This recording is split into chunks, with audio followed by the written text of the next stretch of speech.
Use Scotch-Brite pad or sandpaper to sand all edges right up to the wire.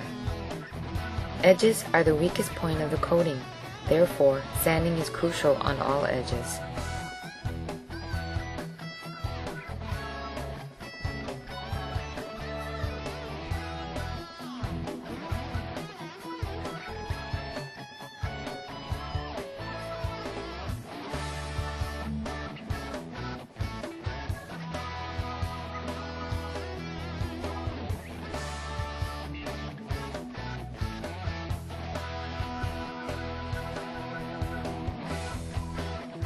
Use a variable speed polisher and the Qwikliner Teflon cup brush to sand the bed. Sand all exposed metal. Complete removal of paint is not necessary.